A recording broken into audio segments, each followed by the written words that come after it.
How do you stay calm when the woman whose debts you paid off calls you dead weight and walks out? What happens when the quiet husband she mocked as a burden is the one who understands the rules, the numbers, and the law better than anyone in her circle? This outline follows how he lets her dig the hole in public, then uses only legal steps to climb out and leave her in it. Before we dive deeper into this story, I have one small request. Please subscribe, drop a like, comment, and hit that hype button to boost this channel so more people can discover these incredible stories. My name is Silas Marrow, and on the evening this really began, I was sitting at our small kitchen table with my laptop open, watching the last numbers of my wife's debt disappear from the screen like they had never existed. I had waited for this moment for years, through overtime shifts and quiet dinners without dessert, through arguments about bills and promises that next month would be different. When the confirmation finally appeared, I felt something gentle move through my chest, like I could breathe properly for the first time in a long time. I thought that when the debts were gone, the pressure between us would ease too. Marina stood by the counter, leaning against the fridge with a cheap bottle of sparkling wine in her hand, the good glasses already on the table, the ones we normally used only at New Year. She was not watching my laptop. She was watching herself in the black reflection of the microwave door, adjusting her hair like the main character of a show only she understood. She said that she was proud of herself because she had finally cleaned up her life, and she lifted the glass toward her phone, not toward me. Her phone screen was already open to the camera, ready to record a story. She asked if I could angle the light better so the shadows on her cheekbones looked softer. I moved the lamp without arguing. In the small rectangle of her screen, she told her followers that she had just finished a huge personal journey, that she had pushed through old mistakes and paid off everything on her own. She said that nobody had believed in her discipline, but she had proven them wrong. While she talked into the phone, my email pinged with a receipt that showed my name, my bank, and the last transfer. I watched the two realities sit side by side, my name in the bank message and her name shining on the screen. A strange chill passed through me even though the kitchen was warm. When she finished the recording, she placed the glass on the table, clicked through filters, and laughed at her own face. She did not ask to see the confirmation on my laptop. She did not ask how much overtime I had worked. She just told me that this was a new chapter, and that now we would finally live like we were supposed to live, without that mountain of shame on her shoulders. I nodded and closed the banking window. I told her that with the debts gone, we could focus on saving, on Ella's future, on maybe a bigger place one day. She rolled her eyes slightly and said that I always turned every victory into a spreadsheet. Ruth, my mother, called while we were still sitting there. I put the phone on speaker because my hands were busy closing tabs. My mother congratulated me for finishing what she called a heavy load for a young man, and reminded us both that money can be a tool or a chain depending on how you use it. Marina laughed into the air and said that the bank must have forgiven her because she had such a good heart. My mother went quiet for a second in a way that I knew very well, then changed the topic to Ella. When the call ended, Marina said that my mother hated seeing her shine, and that she would never understand how modern couples worked. I did not answer. On the fridge, our family calendar hung on a crooked nail. I noticed a new reminder on my phone at the same time. Harbor Office, 7:30 p.m. I had set it weeks earlier when I first started thinking that I might need help understanding my options, but back then it had felt paranoid and dramatic. Now the screen flashed and vibrated softly on the table. I let the reminder show, then tapped it away before Marina could ask too many questions. I told myself that I would reschedule, that maybe I would never need that meeting at all if things calmed down. Still, my thumb hovered a second longer than it should have. When I went to put some papers back into our utilities binder in the corner cabinet, I felt that it was heavier than before. The binder used to hold only bills and simple statements. Now, when I placed my hand on it, the spine bent more than it should have. I opened it and saw not just gas and electricity, but some old bank letters, a few receipts I had printed for record keeping, even a handwritten note from a year ago where we had listed every debt and every plan to attack them. I ran my fingers along the pages and then closed the binder again, setting it neatly back in its place. The extra weight felt like a quiet secret pressed into the shelf.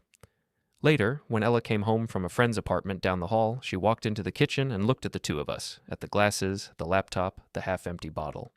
She asked if we were celebrating something. Marina told her that Mommy had finally fixed everything, and that life would be more fun now.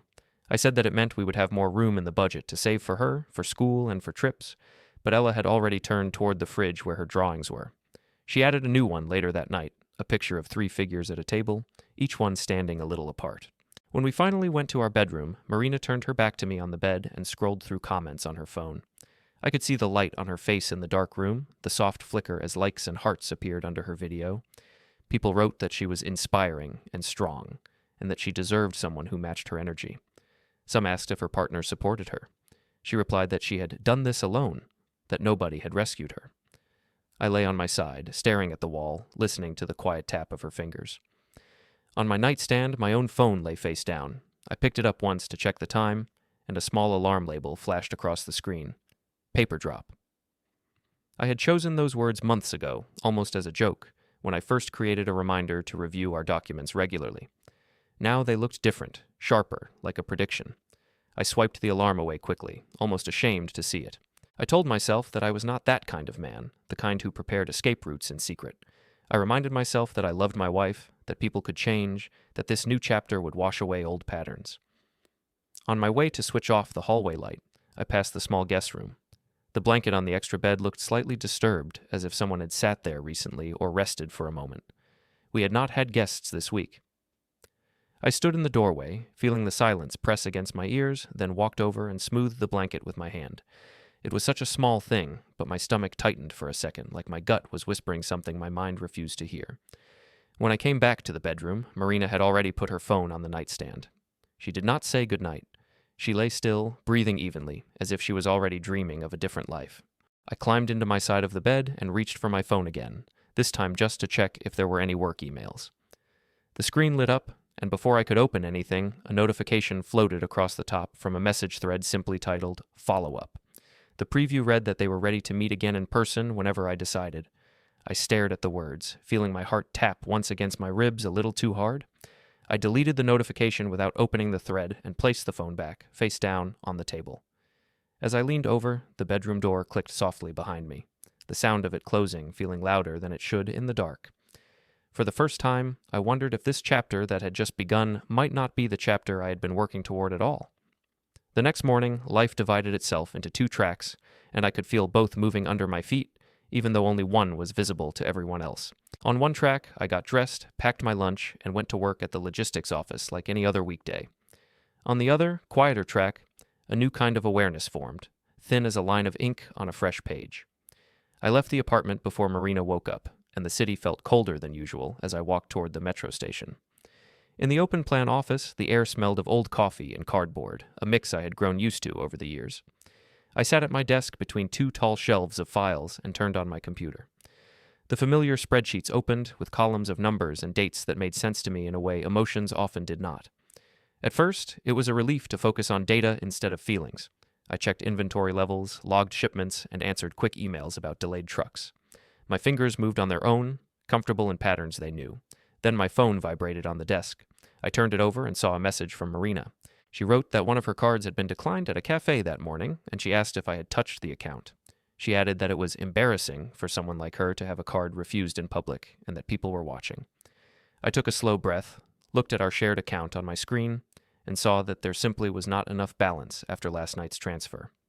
I replied that we needed to wait until payday, and that I had already covered the last payment on her loan. I chose my words carefully, keeping them neutral and factual. She sent a short answer, saying that I always had a way to make her feel guilty for needing basic things, and that she could not live like this forever. I placed the phone face down again and tried to return my attention to the numbers. My eyes moved, but my thoughts did not. When I finally finished the report and sent it to my manager, Martin, I noticed that my hand was slightly unsteady on the mouse. Martin walked over a little later, holding a printed copy of my report. He said that the numbers were clean and that the shipping delays were not my fault. Then he asked, in a careful, quiet tone, if everything at home was all right. He said that I had seemed distracted lately. I told him that we had just finished paying off some heavy debts and that I was adjusting. I did not mention the video, the comments, or the declined card. Martin nodded and said that big changes could shake even good people. As he turned away, my phone buzzed again, but I ignored it this time. During my lunch break, I opened a blank spreadsheet. Not for work, but for myself. I wrote nothing obvious in it, just initials and dates, small markers that meant something only to me. The top row held the last loan payment, the supermarket bill from the weekend, and a line for the bar tab I knew would appear soon. I saved the file into a folder simply named Archive A. A small CloudSync message popped up on the corner of my screen. File uploaded successfully. The words gave me a strange feeling of both safety and fear. After work, I met Marina and Ella at the supermarket. Marina had suggested that we do a real family shop to celebrate the new financial freedom. The fluorescent lights reflected off the tiles as we pushed the cart through the aisles. At first, it felt normal: bread, milk, fruit, the usual things. Then Marina started adding more: expensive snacks, imported cheese, a bottle of wine that cost more than our weekly bus passes.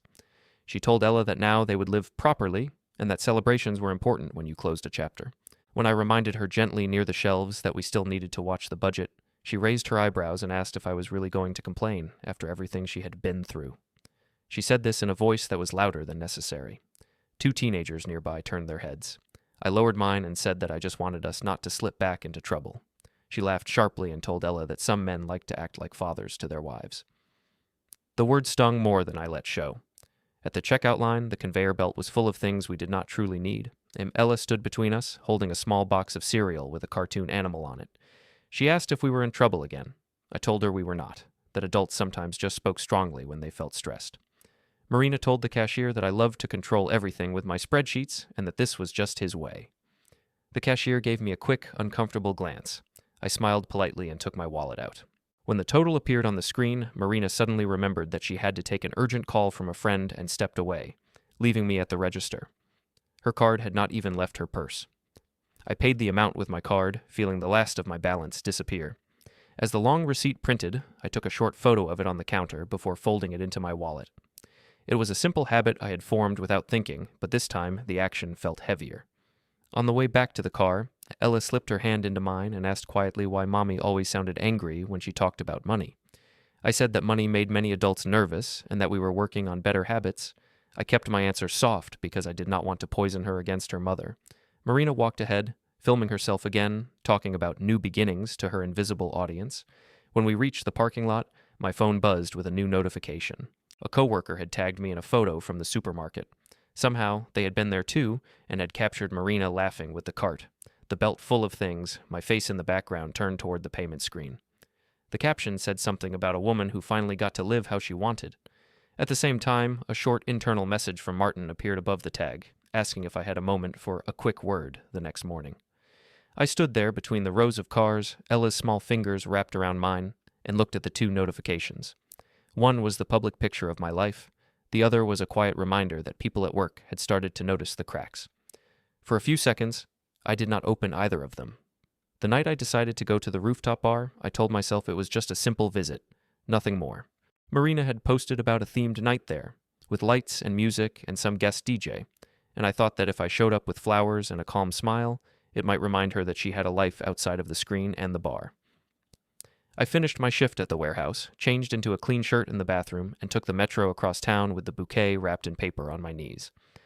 The city felt different at that hour, like it belonged to younger, louder people, and I tried not to feel out of place. The rooftop bar sat on top of an office building by the river, all glass and metal and music. I could hear the bass from the street. When I stepped out of the elevator, warm air full of perfume, cigarette smoke, and cheap cologne hit my face. Colorful lights moved over a crowd of people dancing, laughing, leaning against the railings with drinks in their hands. I held the flowers a little tighter and looked for Marina.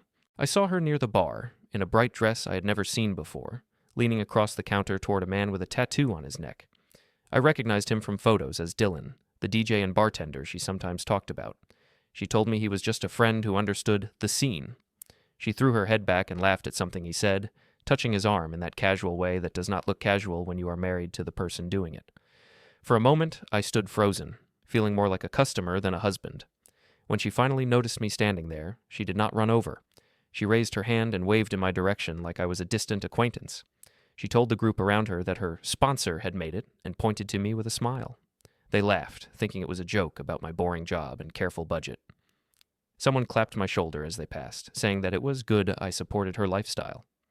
I walked over and placed the flowers on the bar. Marina glanced at them and said they were sweet, but her eyes were already moving back to Dylan. I took a small corner table and ordered a single drink, more to have something to hold than to enjoy it. From that distance, I watched Marina make her rounds, hugging people, posing for pictures, mixing work and fun in a way that always kept her at the center. People raised their phones often, recording the DJ, the crowd, and sometimes Marina herself as she danced near the booth. I noticed that in many angles, I was not in the frame, even when I stood only a few meters away. At one point, the bill for a large group of drinks came to the bar. I saw the server frown when the card offered did not cover it all. Marina shrugged and said that Silas would take care of it because he always did. The waiter came over to my table with an apologetic look and explained the situation. I did not argue. I pulled out my card, paid the remaining amount, and asked quietly if he could print a copy of the receipt for me. He did not question it, just handed it over. I folded it and slid it into my wallet, feeling the thin paper press between thicker layers. Later, when the dancing shifted and the DJ changed the tempo, Marina came over and suggested we go for a walk by the river after her shift. Her voice was tired but bright, like she had smoked too much and laughed too hard.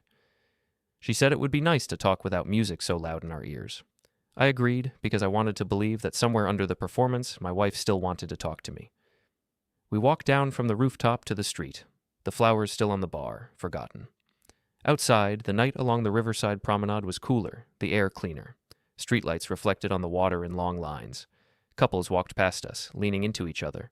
Marina took out her phone again and dragged me closer to the railing so she could take a picture of the lights behind her. She did not ask me to step into the photo. She posted it and added a caption about choosing joy and freedom after hard times. When I asked if she could at least tag me, she laughed and said that my presence did not match the aesthetic she was building. She said it with a joking tone, but the words cut deeper than any insult.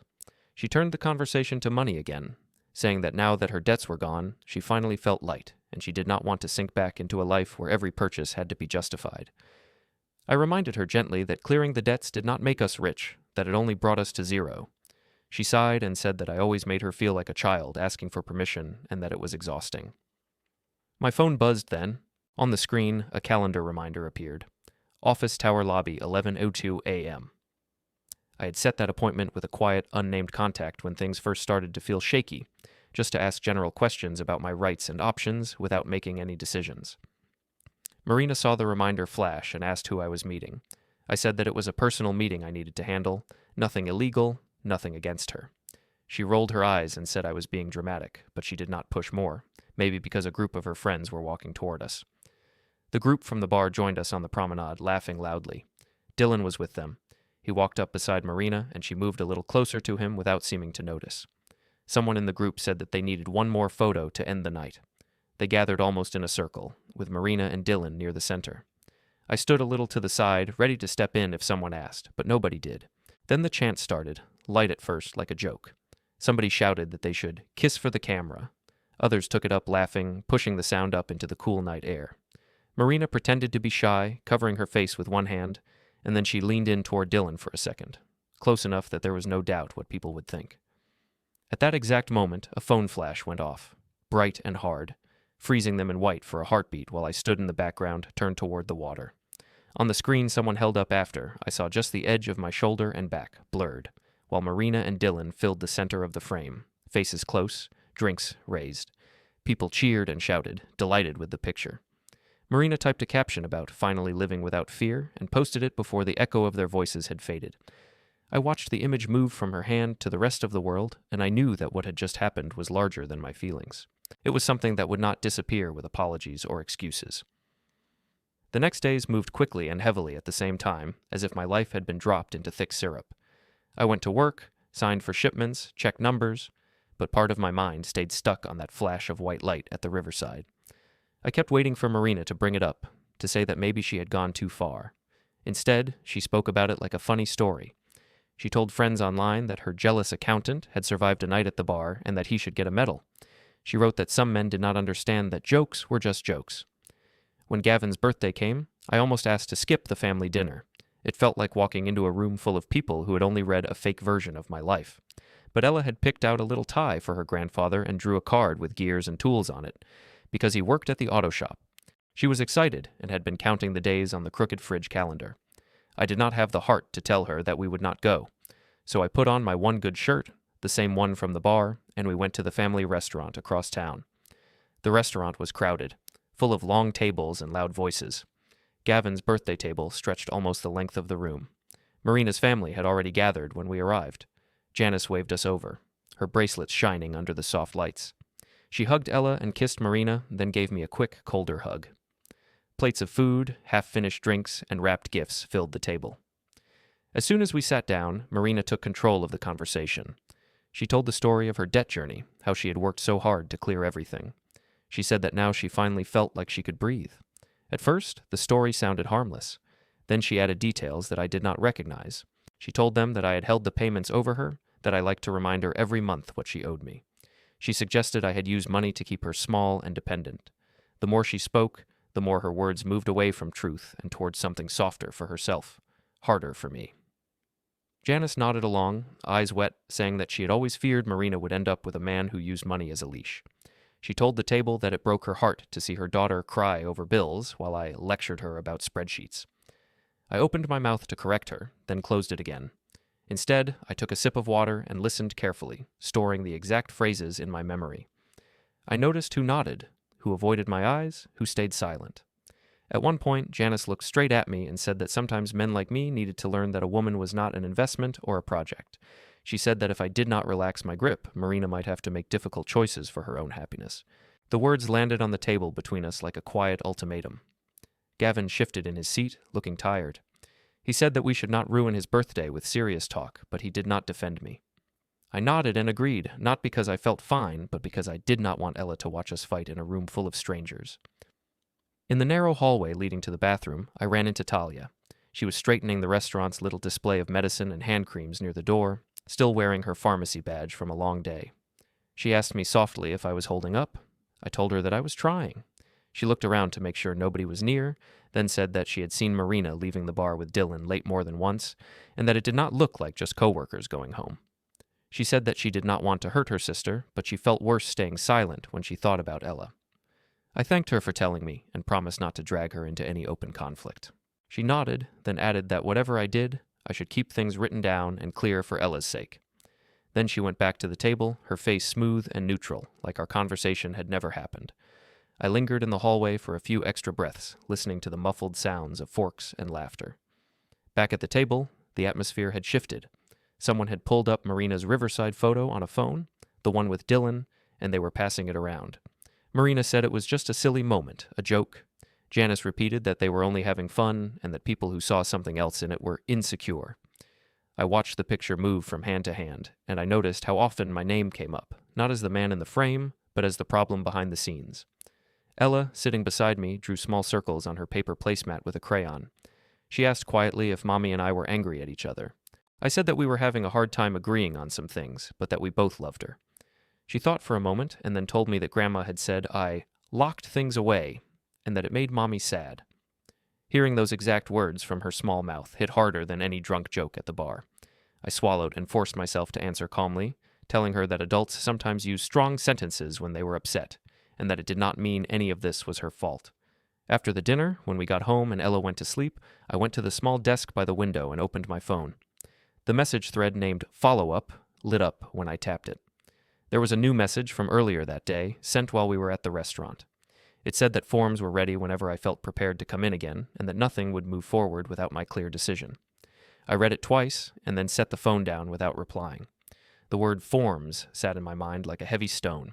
The next afternoon, I took Ella to the park playground near our building. I needed to see her run on the grass, to hear something lighter than arguments and half-false stories. She climbed the small ladder, slid down the slide, and laughed with other children. For a little while, I watched from a bench, feeling my shoulders lower. But even there, the past evening followed us. When she grew tired, she sat beside me on the bench with her sketchbook.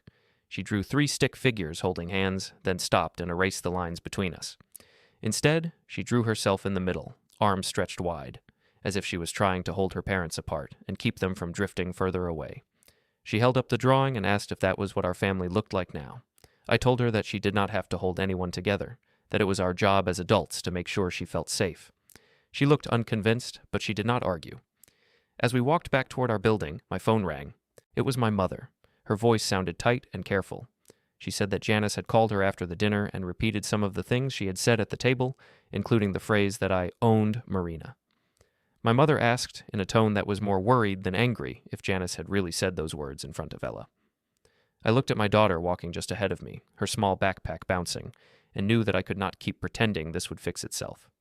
When my mother asked that question, I felt something steady shift inside me, like a weight finally sliding into place instead of drifting from one side to the other. I told her that yes, Janice had said those words in front of our daughter, and that I had stayed calm because I did not want a scene. Ruth went quiet for a long breath, then said that being calm was good, but that calm did not mean doing nothing. She reminded me that Ella would not stay small forever, and that what she saw now would become her sense of normal later. After we hung up, I walked behind Ella on the sidewalk, listening to her talk about a cartoon, and I knew that I could not keep living in this soft, shifting ground. A few days later, I parked my car in the underground garage beneath the tall office tower where my personal meeting was scheduled. The concrete space smelled of oil and dust. The sound of other engines echoed around pillars. I sat in the driver's seat for a full minute with the engine off, my phone in my hand, staring at my own reflection in the dark screen. I was not a man who liked conflict. I was not a man who enjoyed big moves, but I was also not a man who owned his wife. I was a man who had paid debts, kept lights on, and tried to build a safe life for his child.